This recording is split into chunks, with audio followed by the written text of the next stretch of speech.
diante de apoiadores ontem que se reuniram em frente ao Palácio da Alvorada para cantar parabéns. Ontem foi aniversário do Bolsonaro. Alguém aqui foi convidado? Alguém foi ao aniversário do Bolsonaro? Graças a Deus, não. Não fui convidado, eu não pertenço a esse grupo aí seleto de pessoas, essa elite intelectual do país. Eu tô fora. Pois é, mas tinha muita gente lá em volta do Palácio da Alvorada, cantando parabéns, gritando mito, gritando presidente. E o presidente apareceu, foi lá saudar os seus apoiadores e ele fez uma afirmação, mais uma vez, uma afirmação no mínimo polêmica. Antes de comentar a afirmação, vou pedir para o Leandro exibir o vídeo com o presidente ali falando com seus apoiadores. Solta aí, Leandro. Alguns tiranetes ou tiranos tolhem a liberdade de muitos de vocês. O exército não deixa! Pode ter certeza. O nosso exército Não deixa. é o verde oliva e é vocês também. Contem com as Forças Armadas pela democracia e pela liberdade. É isso aí! E conta com o povo! Estão esticando a corda. Faço qualquer coisa pelo meu povo. Esse qualquer coisa é o que está na nossa Constituição, nossa democracia e nosso direito de ir e vir. O povo precisou, nós atendemos. Agora que o povo mais pede para mim, e todo lugar que eu vou eu quero trabalhar.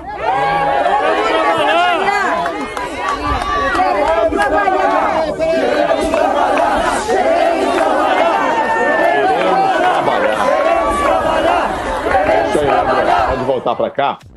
Queremos trabalhar. Mais uma vez o Bolsonaro falando em esticar a corda. Senhores, ele está com a corda no pescoço? Que tanto ele fala isso, hein?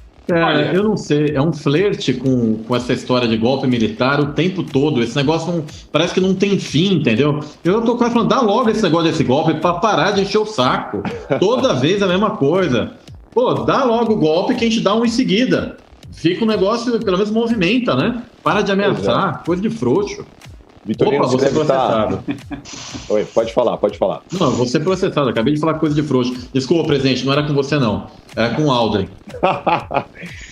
o Bolsonaro, mais uma vez, comentando nesse tom de ameaça aí, na sexta-feira a gente falou aqui no programa, ele deu uma declaração, ele falou que gostaria que não chegasse o momento, ele estava se referindo a decretar um estado de sítio, e ele falou que esse momento vai acabar chegando.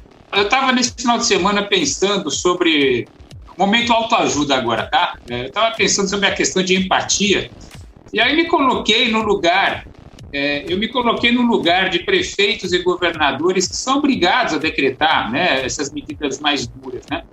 Eu fico imaginando o sofrimento dessas pessoas, né, desses prefeitos, desses governadores, porque não é uma medida fácil. Você não chega lá assim, eu vou fechar o comércio aqui da minha cidade, vou fechar o comércio do meu estado. Lógico que ele sabe quantas pessoas estão sendo prejudicadas e, lógico, até do ponto de vista econômico, né, você deixa de receber impostos, enfim, é prejudicial até pro próprio dia a dia, né, das prefeituras e dos governos. Aí eu tento me colocar no lugar do Bolsonaro e não consigo enxergar nada, cara. É um cara que simplesmente está pouco se lixando para quantos vão morrer. Quando ele fala dessa questão da liberdade de ir e vir. Então, assim, eu fico imaginando se ele tivesse o filho dele, um dos 4 filhos dele aí na busca por uma UTI, não tivesse vaga, o que esse cara ia fazer? Provavelmente ele ia pegar o exército e empurrar todo mundo para fora do hospital para abrir vaga para o filho dele. Seria isso. Eu já achava o Paulo um cara assim, acima à frente do seu tempo, mas agora que ele me falou que ele não consegue ver uma lógica no Bolsonaro, agora eu tenho certeza. Porque assim, se alguém identificar uma lógica, aí essa pessoa tem que ser separada, a gente estuda e aí divulga os resultados, a gente tem que saber como é que funciona. O que tem que fazer um Globo Repórter do Bolsonaro, o que ele pensa, o que ele come, essas coisas todas. Ele ameaça muito, né? Geralmente quem ameaça muito tá com medo, né? Eu acho que, na verdade, ele já vem trazendo esse discurso, a gente lembra, ele já está falando disso há bastante tempo, a cada oportunidade que ele tem, é aquilo que a gente fala dos factoides que ele vai soltando para ir dissipando outras histórias. Então, a gente teve outras histórias que a gente vai comentar ao longo do programa, e ele vê que toda vez que ele fala contra esse atentado à democracia, a gente foca o olhar de novo para, não, vamos defender a democracia, e economista descendo o pau nele. Então, assim, eu acho que toda vez ele se usa desse argumento para conseguir direcionar o nosso olhar, porque a gente fala, poxa, estamos em crise, poxa, democracia em risco, oi, alerta. E eu acho que ele faz isso, e é consciente, porque ele está repetindo o discurso, né? Toda semana ali na porta de casa ele fala isso. Então a gente já está ficando, ou ele quer anestesiar a gente para dar o golpe com a gente desavisado, fala assim, toda semana ele quer normalizar o golpe, né? Vou normalizar o golpe. Ele vai soltando pílulas de golpe, e quando vê, virou mesmo.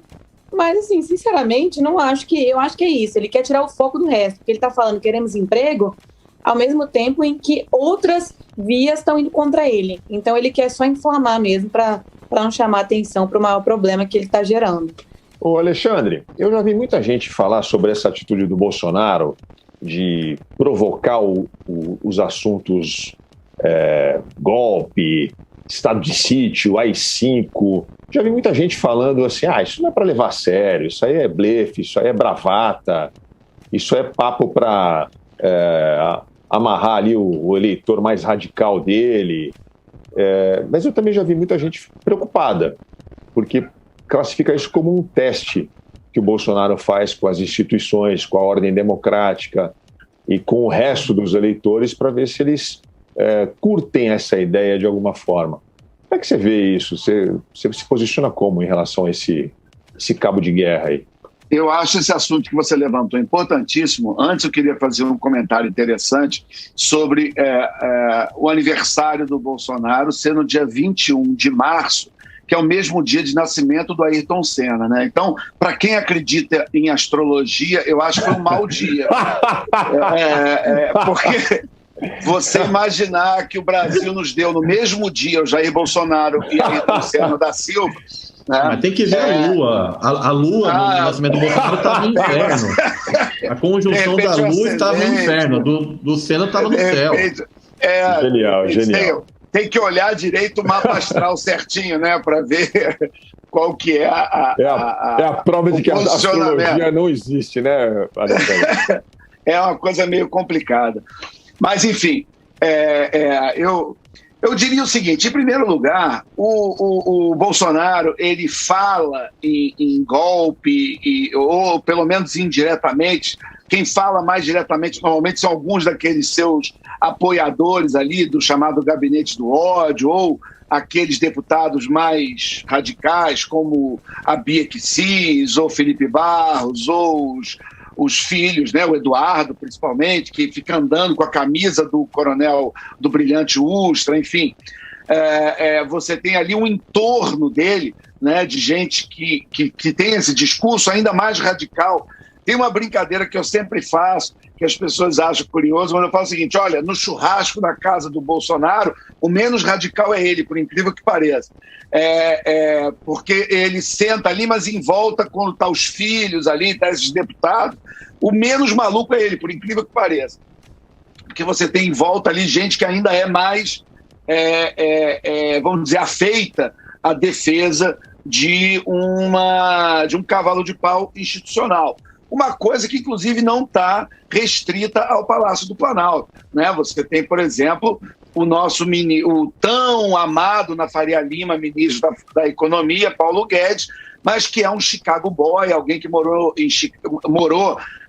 no Chile na época do Pinochet, e a gente percebe que nele, em algumas pessoas, tem uma certa memória afetiva dessa época, que corresponde também a uma época do milagre brasileiro, do chamado milagre brasileiro, onde você tinha um governo militar, autoritário, forte no executivo, e você tinha uma certa liberdade para o pessoal da economia fazer o que dá vontade. Então tem algumas pessoas que acreditam que isso funciona. Obviamente isso é uma saída antidemocrática, uma coisa que tem que ser rejeitada por qualquer democrata, mas tem gente que tem uma certa memória afetiva em relação a isso. Vamos lembrar que uma das pessoas mais próximas do Bolsonaro é o seu general Augusto Heleno, que é o chefe do GSI, da ABIN, de um monte de coisa muito importante na administração pública brasileira, e ele era ajudante de ordens do ex-ministro do Exército, Silvio Frota, que era talvez o símbolo da linha dura do Exército na época do Geisel, ali na época do regime militar. Para quem tem uma memória dessa época, o Silvio Frota é uma lembrança que é no mínimo um pesadelo, né? E o general Augusto Heleno, atual general Augusto Heleno, era um braço direito, um ajudante de ordem. Então ele vem dessa turma aí, dessa turma aí da linha dura. Então é uma turma que acredita nisso. O Newton Cruz, né? Você tinha ali mesmo. Alexandre, mas assim, Oi. Dá para entender o fetiche que esse pessoal tem pelo militarismo, porque você governar sem liberdade de imprensa, sem liberdade civil, podendo fazer o que quiser, olha, é sedutor demais, né? A gente não pode negar. Sim, sem dúvida. A democracia é o sistema de pesos e contrapesos. Então, quando você elimina todo tipo de investigação e limite e dá poder ilimitado ao executivo, que é o que a gente vê em ditaduras, que é o que a gente vê no limite, a gente vê na Coreia do Norte, por exemplo, o Kim Jong-un acha divertidíssimo. Para ele é maravilhoso. Se você servir um cafezinho gelado para ele, você perde a cabeça, vira comida de cachorro. Mas então, também é justificado, pô. Café gelado não se serve. Todo ouvinte sabe disso. Aquele que me servir também vai ter problema. Olha, café gelado não se serve e também o bolo de aniversário do Bolsonaro, do jeito que ele serviu, não sei se é o mais indicado. O Leandro tem aí o momento em que Bolsonaro comemora seu aniversário com os seus fiéis seguidores ali em volta ali do Palácio da Alvorada. Ele lava a mão no córrego ali, põe a mão no chão, enxuga na bunda, e aí ele vai pegar o bolo com a mão, ó.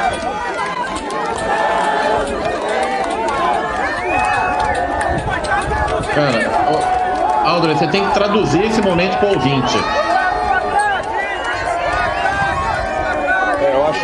Eu acho que o áudio do Vitor é um pouco alto, eu não sei se as pessoas ouviram aqui a narração, mas a imagem mostra o Bolsonaro lavando a mão, tentando lavar sua mão num canal que existe ali em torno do palácio. Aquela linha d'água que tem ali. É simbólico. O Pilatos fez a mesma coisa. É um negócio... Pode descrever a cena aí, Vitorino. Descreve a cena aí, Vitorino. Não, pô, ele dá aquela limpadinha que não vale nada, só o pessoal achar que ele lavou a mão. Aí ele pega o bolo com a mão. Ele enxuga a mão na bunda. Peraí. Enxuga a mão na bunda. Enxuga a mão na bunda. É importante que é para dar aquela batizada na mão. Aí ele vai e serve pro povo o bolo. Gente, que nojo. Isso parece... É pior do que aqueles aniversários de São Paulo, que tem um monte de bolo, sabe? Que o povo avança. Esse é mais nojento. Mas pelo menos no aniversário de São Paulo, o povo leva sacola. Aí já vem até o seu próprio trecho com a sacola protegido. Ai, gente, que coisa horrível. Meu Deus. Não, realmente, assim, esse povo merece o Bolsonaro, porque ali um monte de gente sem máscara, realmente é o convite à morte, né? O Bolsonaro vai acabar exterminando seus seguidores. Ele vai perder essa eleição pro WO, porque ele bota todos eles em risco todo dia. Mas é interessante porque é um momento muito simbólico, o sujeito passar a mão na água suja, depois passar a mão na bunda, depois servir o bolo ali para o pessoal comer. Se você for questionar, provavelmente ele vai dizer que é para desenvolver anticorpo, né? E se você, e se você reclamar, porque você está fazendo mimimi, você é marica, né? Porque nós também aprendemos com ele que se você tem algum problema e que você quer medidas de isolamento, você quer medidas sanitárias, é porque nós somos um povo de maricas, né? Então, ali é mais uma prova de quem não é marica, né? Porque na cabeça dele, né, você tem que comer algo onde você passa a mão na água suja, porque aquela linha d'água que fica em volta ao palácio é uma nojeira. Como é que será que a gente vai contar isso nos livros de história lá na frente, né? Eu me pergunto, o que a gente vai ler? Assim? Um dia o Brasil teve um presidente que serviu o povo depois de lavar... Sabe? É um negócio tão doido. Porque quando eu fiz parte da parte da escola e tal, eu estudava. A gente lia sobre Getúlio Vargas, Juscelino, Tancredo. Cara, que eu tenho dó desses jovens do amanhã que vão ler sobre Bolsonaro. você me lembrou agora aquele filme da Carla Camurati, quando ela tinha o Marco Nanini fazendo Dom João VI, e que ele pegava o frango e guardava na roupa, e aí ele ia pegando pedaços de frango na roupa e ia comendo, o que os historiadores não dizem que aconteceu, que ali teve um certo exagero da Carla Camurati, só que talvez daqui a 100 anos, se alguém fizer um filme sobre essa época e botar o aniversário dele com a água suja, com a mão na bunda, talvez daqui a 100 anos tenha gente falando que é exagero também. Não, imagina, isso aí é cinema. Foi na época daquela gripezinha. Você não lembra da gripezinha? Isso aí é liberdade poética. Mas eu queria só acrescentar um ponto, que é o seguinte, quando o Bolsonaro volta, quando o governo volta ao assunto de golpe, ou de esticar a corda, ou de artigos que poderiam botar as Forças Armadas para estado de sítio, estado de defesa, coincide quando ele está com baixa popularidade. Eu acho que isso é um ponto importante também, né? Quando a popularidade dele está com algum respiro, ele costuma simular, ser um pouco mais democrata, um pouco mais liberal e tal, ser um pouco mais sorridente. Mas ano passado, lá em junho, julho, quando a popularidade dele estava em queda, vocês vão lembrar que teve uma live da Bia Kicis com o Eduardo Bolsonaro, que ele falou uma frase, vocês me corrijam se a minha memória não estiver enganada, mas ele falou alguma coisa do tipo, não é questão de ser, mas é questão de quando haverá golpe.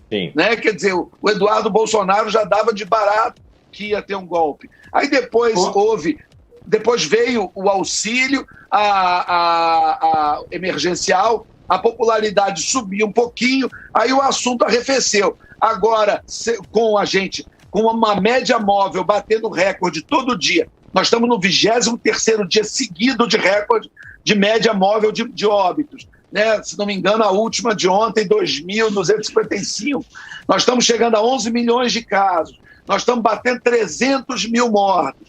Então, nós estamos numa situação onde o assunto golpe volta. Por quê? Porque qualquer outro assunto é ruim para o governo. Né? Então, como as pautas estão muito negativas, aí volta essa conversa fiada de golpe que, pelo que eu sei, pelos militares que eu converso e telefono e tento tirar aí um pouquinho do pulso, uma coisa que eu ouvi, a mesma frase de 2 militares que são pessoas que eu não sei se não se conhecem, mas pelo menos são pessoas que eu conheço de ambientes diferentes, os dois usaram a mesma expressão, que eu queria que o nosso ouvinte ouvisse. Eles falaram, isso é coisa da turma do Heleno.